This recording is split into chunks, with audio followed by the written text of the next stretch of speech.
It is 9:30. Thanks so much for being with us on Live at 9. Now, whether you're one of the millions of workers who have been temporarily furloughed or are now working from home, the reopening of the economy may create a new wrinkle for you.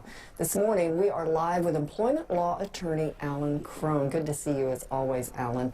So let's tackle this first. As the economy begins to be reopened, let's say I've been furloughed and my company, or I've worked at home for my company, and my company says, everybody back in, but maybe I have a child with a fragile health condition. There's some legitimate worry that I have about exposing my family potentially or myself. What does that employee, what options does that employee have, if any? Not many. I think the first question is whether or not you qualify for any of the unemployment benefits, and if you just are concerned about a health condition of a child, I know that's a serious concern, but that's not covered under any of the unemployment benefits that are available under COVID. It's a tough decision. It's a tough decision that a lot of essential workers have had to make up to this point.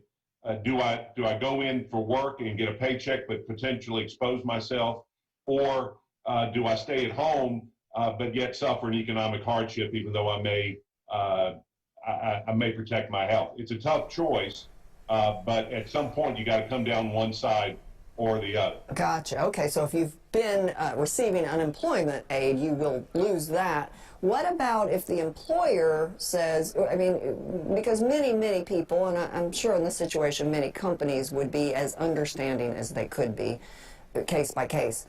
But what if your employer says, I'm sorry, could you potentially lose your job if you did not go back, or are there any? Yeah, I mean, there's nothing new. There's no new protections just because it's COVID.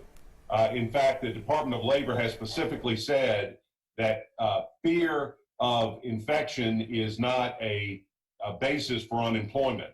So now, having said that, I think it's a different situation if the employer decides not to abide by OSHA, CDC, or the local guidelines for keeping people safe. I think that's a different situation, and that might be a constructive discharge that would allow you to draw unemployment benefits. Gotcha.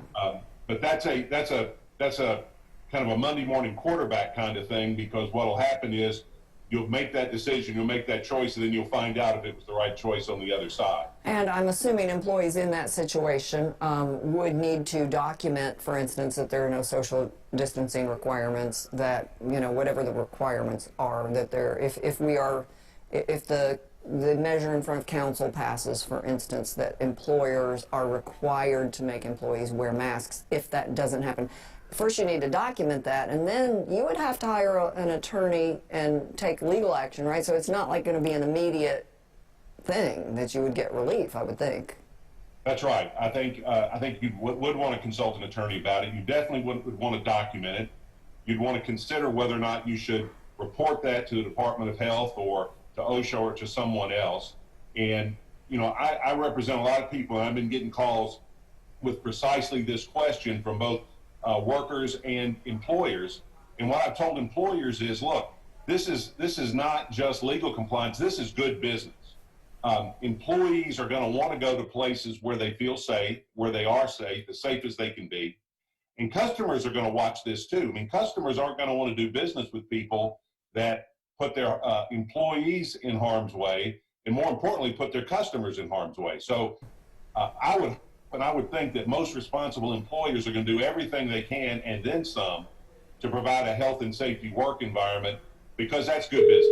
Absolutely, and we do have to be cognizant of the fact that employers do want to be good citizens too. I mean, we're not talking about, you know, labor camps or anything. So we don't mean to make it sound like business doesn't care, because we know most do. So what about working from home? I have worked from home for many years, and I know that you kind of work, it's 24/7. You're always, which is a choice I have made, but a lot of people didn't want that choice. How do you deal with the overtime issues? I imagine companies are getting hit with a lot more overtime these days than perhaps before. That's right. And I think what everybody has to do, there's responsibility all the way around here, right? I mean, if you're working from home, one of the things that you want to do is make sure that you have a frank and clear conversation with your supervisor or your employer, whoever is appropriate, so that everybody understands what the ground rules are. Everybody understands what your productivity measures are, what you're being held accountable for, how you're getting paid, how you should document the time that is being spent. It's really interesting. One of the conversations that's being had all over the country right now is how do we measure what's compensable in this new work-at-home environment?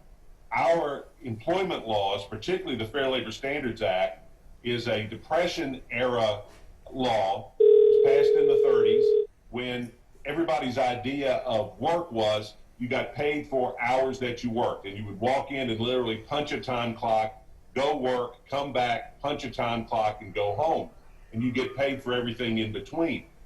Well, in this new environment, that may not exactly be how things work. So you want to make sure you understand and ask a lot of follow-up questions. For example, kind of a classic one is a lunch break. Well, what does a lunch break mean? A lot of people say, well, I got my lunch because they ate lunch while they work. Well, if you eat lunch while you work, then you should be compensated for that. Unless your employer has told you, look, I want you to take that break and I want you to go off the clock for that time. So you need to make sure you understand and you're communicating, and employers should do the same thing. Communication is key in all of this. At my law firm, we have a huddle every morning on Zoom where we talk about the day, we talk about what everybody's expected to do. People ask questions, we check in with each other during the day. You've got to do that. You can't just assume that everybody understands what's going on. So if you're an employer, you want to over-communicate those expectations. And if you're a worker, you want to over-communicate what you're doing and make sure that the way you're keeping track of your time is consistent with the way the employer wants you to keep track of your time. Okay, sounds good. Communication is key. Thanks, Alan. You've helped a lot. You're Appreciate welcome. it. Thank you.